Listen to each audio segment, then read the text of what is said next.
ஸ்ரீ கர்க சம்ஹிதை 9ஆம் அத்தியாயம். கர்காச்சாரியாரின் கட்டளைப்படி தேவகியை வசுதேவருக்கு திருமணம் செய்து வைத்து அன்னை தேவகி வெளியேறும் நேரத்தில் ஒரு தெய்வீக கதையை கேட்ட பின்னர் கம்சன் அவனை கொல்ல தயாராக இருப்பது அவளை உயிருடன் விடுமாறு வசுதேவரின் பிரார்த்தனை.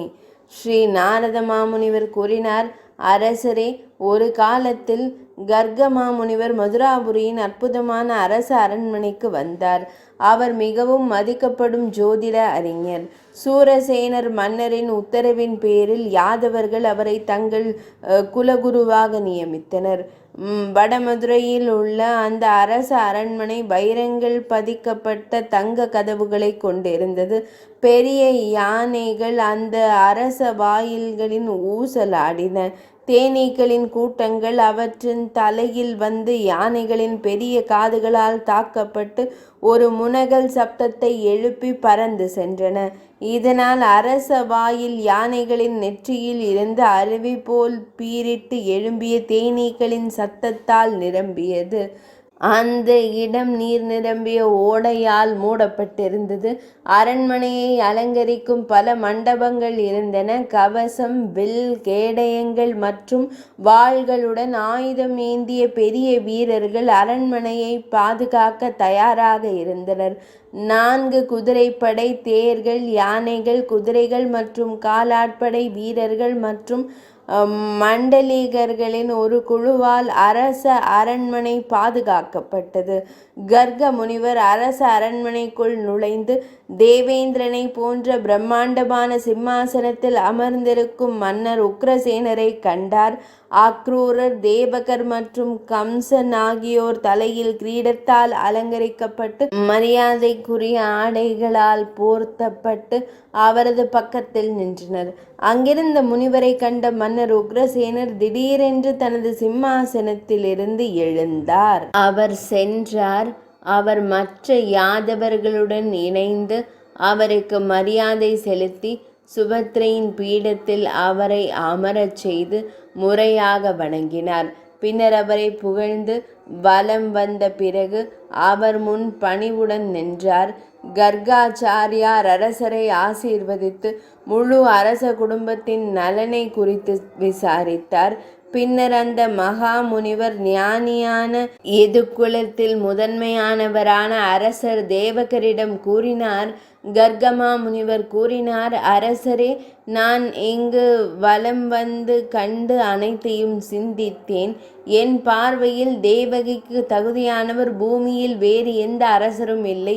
எனவே மன்னரே, வாசுதேவரை உங்கள் மருமகனாக்கி அவரை உங்கள் மகள் தேவகிக்கு கொடுத்து அவர்களுக்கு விதிக்கப்பட்ட சடங்குகளின்படி திருமணம் செய்து வையுங்கள். நாரத மாமுனிவர் கூறுகிறார், மித்திலேஸ்வரரே, கர்க முனிவரின் இந்த கட்டளையை பின்பற்றி அனைத்து மதத்தினரிலும் சிறந்தவரான தேவகர் அரசர் நிச்சயதார்த்தத்தை உறுதிப்படுத்த ஒரு வெற்றிலையை அனுப்பினார். கர்கமா முனிவரின் விருப்பத்திற்கு இணங்க அவர் மங்களகரமான சடங்குகளை செய்து தனது மகளை வசுதேவருக்கு திருமணம் செய்து வைத்தார். திருமணத்திற்கு பின்னர் வசுதேவர் புறப்படும் நேரத்தில் குதிரைகளால் அலங்கரிக்கப்பட்ட மற்றும் இரத்தின ஆபரணங்களால் அலங்கரிக்கப்பட்ட ஒரு அற்புதமான தேரில் ஏறினார். தேவர்கள் அரசரின் மகள் தேவகியுடன் அவரது புதிய மணமகனுடன் சென்றனர். கம்சன் வசுதேவரிடம் அளவற்ற பாசத்தையும் கருணையும் கொண்டிருந்தான். தனது சகோதரியை மகிழ்விக்க 4 ஆயுதப்படையுடன் வந்து கருணையுள்ள குதிரைகளின் கடிவாளத்தை கையில் எடுத்துக்கொண்டு தேரை தானே ஓட்டத் தொடங்கினார். அந்த நேரத்தில் தேவகர் தனது மகளுக்கு ஒரு அற்புதமான வரதட்சணையை வழங்கினார். 1000 பணிப்பெண்கள், 10,000 யானைகள், 10 லட்சம் குதிரைகள், 1 லட்சம் தேர்கள் மற்றும் 2 லட்சம் பசுக்கள். அந்த நேரத்தில் சங்கம், கோமுகம், தண்டுரி, வீணை, தோல், வேணு போன்ற சிறந்த இசை கருவிகளின் சத்தம் மற்றும் அதனுடன் அவனுடன் வந்த யாதவர்களின் சத்தம் ஒரு பெரிய ஆரவாரத்தை உருவாக்கியது. மங்களகரமான பாடல்கள் பாடப்பட்டு மங்களகரமான பாராயணங்களும் ஓதப்பட்டன. அந்த நேரத்தில் வானத்திலிருந்து ஒரு குரல் கம்சனை நோக்கி, முட்டாள் கம்சா, தேரில் ஏறி குதிரைகளின் கடிவாளத்தை கையில் ஏந்தியவன் யாரை அழைத்துச் செல்கிறாயோ அவளுடைய 8வது குழந்தை உன்னை தெரியாமலே கொன்றுவிடும். இது உனக்கு தெரியாது. கம்சன் எப்போதும் துன்மார்க்கரை ஆதரித்தார். அவன் இயல்பிலேயே மிகவும் துர்மார்க்கன். அவனுக்கு வெட்கமில்லை. இரக்கமற்றவனாக இருந்ததால் அவன் பயங்கரமான செயல்களை செய்தான். அவன் ஒரு கூர்மையான வாளை எடுத்து தன் சகோதரியின் முடியை பிடித்து அவளை கொல்ல தீர்மானித்தான். அந்த நேரத்தில் இசைக்கலைஞர்கள் இசைப்பதை நிறுத்தினர். முன்னால் இருந்தவர்கள் ஆச்சரியத்துடன் திரும்பி பார்த்தார்கள். அனைவரின் முகமும் வெளிரியது. அத்தகைய சூழ்நிலையில் நல்லொழுக்கம் உள்ளவர்களில் சிறந்தவரான ஸ்ரீ வசுதேவர் கம்சனிடம் கூறினார். வசுதேவர் கூறினார், போஜேந்திரா, நீ இந்த வம்சத்தின் புகழை பரப்பப் போகிறாய். பூமாசுரன், ஜராசந்தன், பகாசுரன், வத்சாசுரன் மற்றும் பானாசுரன் போன்ற அனைத்து வீரர்களும் உன்னை எதிர்த்து போராட போர்க்களத்திற்கு வந்தார்கள். ஆனால் அவர்கள் உன்னை புகழ்ந்தார்கள். உன் சொந்த சகோதரியை, அதாவது உன் அன்பு தங்கையை உன் வாளால் கொல்ல நீ எப்படி இவ்வளவு உறுதியாக இருந்தாய்? பகாசுரனின் சகோதரி பூதனை சண்டையிட விரும்பி உன்னிடம் வந்தாள். ஆனால் நீ அரசியல் காரணங்களுக்காக செயல்பட்டு அவளை ஒரு பெண்ணாக கருதி அவளுடன் சண்டையிடவில்லை. அந்த நேரத்தில் அமைதியை நிலைநாட்ட பூதனையை ஒரு சகோதரியைப் போல நடத்தி அவளை விடுவித்தாய். மேலும் அவள் உன் சொந்த சகோதரி. இந்த அநாகரிகமான செயலில் ஈடுபட உன்னை தூண்டியது எது? வடமதுரையின் அரசரே, இந்த பெண் ஒரு திருமணத்தின் சுப நிகழ்வில் இங்கு வந்திருக்கிறாள். அவள் உன் தங்கை. அவள் ஒரு குழந்தை. அவள் ஒரு மகள் போல பரிதாபகரமானவள். அவளை எப்போதும் உனக்கு நல்லெண்ணத்தின் ஆதாரமாக இருந்திருக்கிறாள். எனவே நீ அவளை கொல்வது ஒருபோதும் பொருத்தமானது அல்ல. ஏழைகள் மற்றும் துயரத்தில் இருப்பவர்களின் துன்பங்களை நீக்குவதில் உங்கள் மனம் எப்போதும் ஈடுபட்டுள்ளது.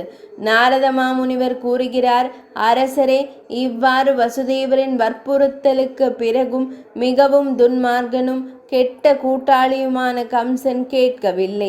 பின்னர் இது கடவுளின் ஆணை அல்லது காலத்தின் போக்கு இதுதான் என்பதை உணர்ந்த வசுதேவர் கடவுளிடம் சரணடைந்து கம்சனிடம் மீண்டும் உரையாடினார்.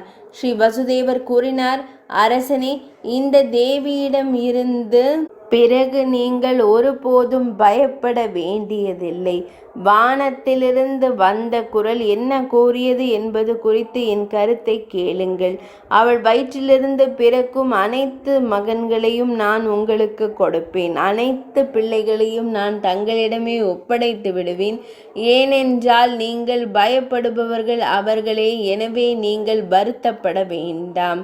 ஸ்ரீ நாரத மாமுனிவர் கூறினார், மிதிலேஸ்வரரே, மிதிலை அரசரே, கம்சன் வசுதேவரின் வார்த்தைகளை உறுதியாக நம்பினார். எனவே அவர் அவர்களை புகழ்ந்துவிட்டு உடனடியாக இல்லத்திற்கு சென்றார். இதற்கிடையில் வசுதேவர் பயந்து தேவகியுடன் தனது அரண்மனைக்கு சென்றார். கர்க சம்ஹிதையின் கோலோக காண்டத்தில் நாரத பகுலாஸ்வ மன்னரின் சம்வாதத்தில் வசுதேவரின் திருமணத்தின் விளக்கம் என்ற தலைப்பிலான 9ஆம் அத்தியாயம் இனிதே நிறைவடைந்தது.